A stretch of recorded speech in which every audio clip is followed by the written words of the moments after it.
Alhamdulillah, salatu salam ala rasulillah, sallallahu alayhi wa sallam.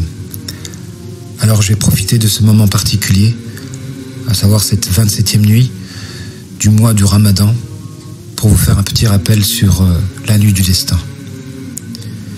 Et je tiens à vous remercier, vous qui me suivez, malgré que j'ai délaissé énormément les réseaux sociaux, j'ai carrément tout délaissé et Inch'Allah, quand mon site sera terminé, je compte délaisser absolument tous les réseaux sociaux, même Telegram et YouTube, etc. Et même si ça risque de diminuer fortement ma visibilité, je reste convaincu que la vérité réunit ses partisans. Al-haqq yahshudu ajnada. Ça, j'en reste convaincu. Et qu'il faut savoir aujourd'hui ne pas reposer sur les réseaux sociaux ou sur les outils modernes de communication pour pouvoir transmettre, comme le prophète alayhi salatu wassalam a transmis. Quand on place sa confiance en Allah Ta'ala, Allah se chargera de faire en sorte que vous vous orientez vers un discours à même de vous transformer. Ceci étant, aujourd'hui j'ai envie de m'attarder sur la nuit du destin, Laylatul Qadr. Elle est appelée ainsi parce que elle a de la valeur. D'ailleurs, Al-Qadr, ça vient aussi étymologiquement de la valeur, taqdir, valoriser quelque chose. Parce que c'est une nuit qui a de la valeur. Car Allah Ta'ala lui a accordé de la valeur et celui qui la prend en considération aura de la valeur aux yeux d'Allah Ta'ala. Durant le mois de Ramadan, vous avez remarqué sans doute que énormément de personnes ont changé positivement, se sont convertis, ont commencé la prière, ont arrêté de faire des péchés, se sont réconciliés avec des personnes qui leur tenaient à cœur. Bref, énormément de changements positifs par l'entremise de ce mois de Ramadan. Parce que dans ce mois-là, il y a une nuit qui a de la valeur. Durant ce mois-là, je pense que vous connaissez tous les hadiths sur le sujet. Les portes du paradis sont ouvertes, les portes de l'enfer sont fermées, les diables sont enchaînés et Iblis ne sort pas de sa cache. Du coup, tous les paramètres sont réunis afin que vous puissiez donner le meilleur de vous-même d'un point de vue spirituel. Et si vous donnez le meilleur de vous-même, c'est pas par vous-même, c'est parce que tous les paramètres sont réunis. Car il suffit que les diables soient lâchés pour que vous reveniez à vos travers. Du coup, durant ce mois-là, tous les paramètres sont réunis pour que vous puissiez donner le meilleur de vous-même d'un point de vue spirituel. Et c'est pourquoi beaucoup reviennent à l'islam, délaissent les péchés, prennent de bonnes résolutions grâce à ce mois-là. Et sachez que dans ce mois-là, il y a une nuit particulière, c'est la nuit du destin. Car dans cette nuit-là, Allah Ta'ala écrit la destinée de l'année qui va suivre pour chacun d'entre nous. Alors, s'il vous voit, alors que vous donnez le meilleur de vous-même d'un point de vue spirituel, peu s'en faut que votre destinée dans l'année qui va suivre sera à la hauteur de votre niveau spirituel durant ce mois. Du coup, il y a comme un cercle vertueux. Tous les paramètres sont réunis pour que vous donnez le meilleur de vous-même et ensuite, votre destinée de l'année en cours sera écrite par rapport à votre niveau spirituel durant ce mois-là. On ne peut que remercier Allah Ta'ala humblement pour ce cercle vertueux qui permet justement une transformation positive des gens. Car si la destinée de l'année qui va suivre s'écrit relativement à votre niveau spirituel durant le mois de Ramadan et que votre niveau augmente naturellement des conséquences de ces nombreux paramètres comme l'ouverture des portes du paradis, la fermeture des portes de l'enfer, l'enchaînement des diables, la descente des anges, la multiplication des anges sur cette terre, la descente de l'ange Gabriel, subhanallah. Tous ces paramètres-là permettent un développement et une propagation de la lumière. Et donc, les êtres humains sont prédisposés à donner le meilleur de lui-même et donc à donner le meilleur de eux-mêmes et donc à arrêter de faire des péchés ou à prendre de bonnes résolutions. Quand on comprend tout ça, on comprend le cercle vertueux, alors dans ce cas-là, on valorise On valorise, on accorde de la valeur, et c'est ça les ibadah. Accorder de la valeur à ceux qui a de la valeur aux yeux d'Allah Ta'ala. Et cette nuit-là, elle a de la valeur. Elle a de la valeur aux yeux d'Allah Ta'ala. Et si vous valorisez les choses qui ont de la valeur aux yeux d'Allah Ta'ala, vous allez avoir de la valeur aux yeux d'Allah Ta'ala, vous aussi. Quand on comprend ce cercle vertueux, on se dit subhanallah, si durant cette nuit, la destinée de toutes les créatures va être écrite pour l'année qui va suivre, alors j'ai le devoir d'être présentable, d'un point de vue spirituel, présentable par l'humilité, par la prière, par la demande de pardon, par les adhkar, par la lecture du Coran, par les invocations. Je dois être présentable. Présentable. Présentable, c'est être un véritable serviteur devant son Créateur. Et si vous prenez justement cette nuit à cœur, en donnant le meilleur de vous-même, alors peu s'en fout qu'Allah Ta'ala écrit votre destinée de l'année qui va suivre positivement. Et que une trajectoire positive se dessine pour vous. Une trajectoire positive se dessine pour vous.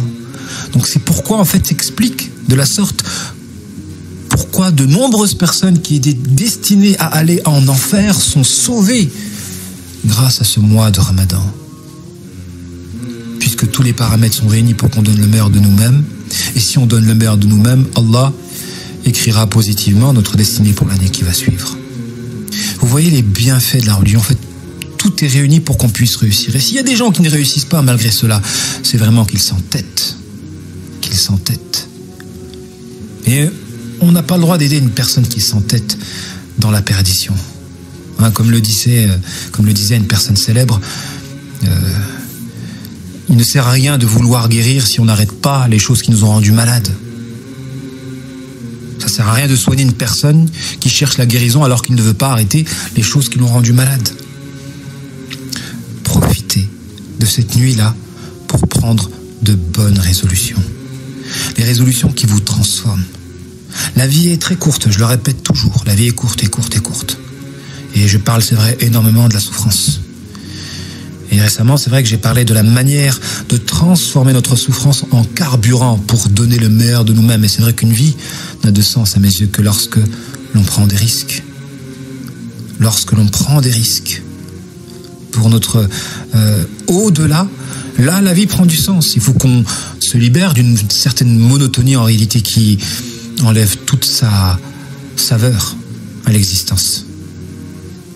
Et pour cela, il faut prendre le risque de se transformer, de se libérer de ces addictions qui nous enchaînent au péché ou à autre chose. Toutes ces addictions qui nous empêchent de nous développer, de nous rapprocher d'Allah Ta'ala. Il faut qu'on puisse s'en libérer. Il faut que vous vous donnez les moyens d'être victorieux à l'endroit du jihad que vous devez opérer au sein de votre être. Reconquérir votre personnalité. Vous pouvez le faire. Pourquoi vous ne pouvez pas le faire ? Allah n'éprouve pas une personne au-delà de sa capacité. Vous pouvez le faire. Pourquoi vous ne le faites pas ? Pourquoi vous vous abandonnez ? Parce que vous ne voulez pas. Celui qui veut, il peut. Celui qui veut, il peut. Alors profitez, c'est le meilleur moment de la nuit du destin pour pouvoir prendre ces résolutions et même de vous transformer.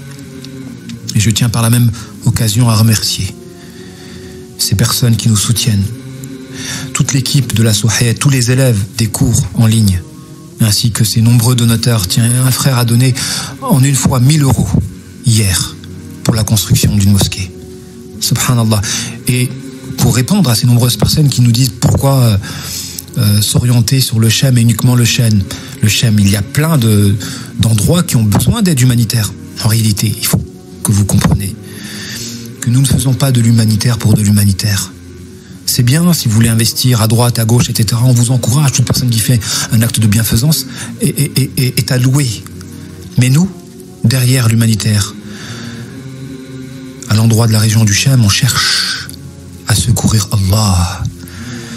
Car on cherche à investir dans l'islam, puisque c'est au Chem, par le Chem, que s'opérera la victoire du dîn à la surface de la terre. Et Allah dit dans un verset du Coran, In tansurullah yansurkum Si vous secourez Allah, Allah va vous secourir et raffermira vos pas. Donc c'est une voie qui vous est offerte pour votre propre guérison, votre propre réforme. Vous voulez le secours d'Allah, vous le voulez, alors secourez-le. Et comment on secourt Allah? En secourant sa religion.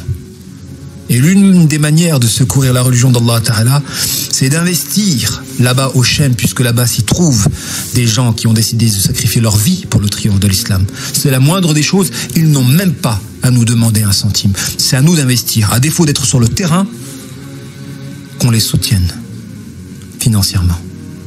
Qu'Allah Ta'ala vous récompense pour tous vos gestes et profitez de ce mois de Ramadan pour être le plus généreux possible.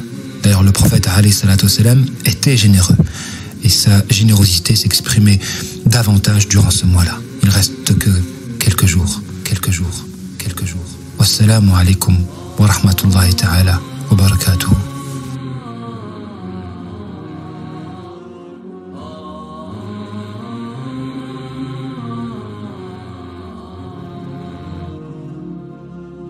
ربوا بالسبع المثاني وبقرآن معظم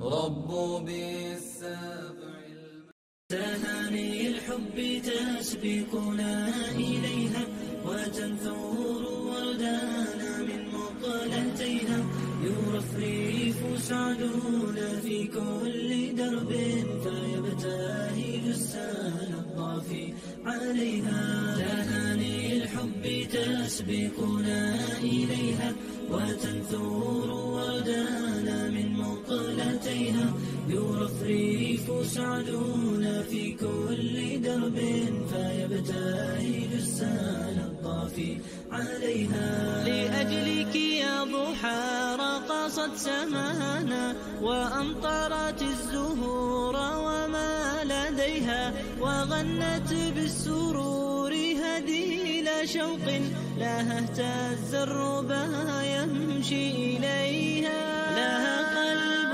كمثل الغيم يمشي على كل القلوب يحتويها جميل ذكرها في كل نبض بأخلاق سمت منها وفيها عطور الحب جاءت من عابر وإسراء وسرى تبراكوها وعائش والروان أتوا بحب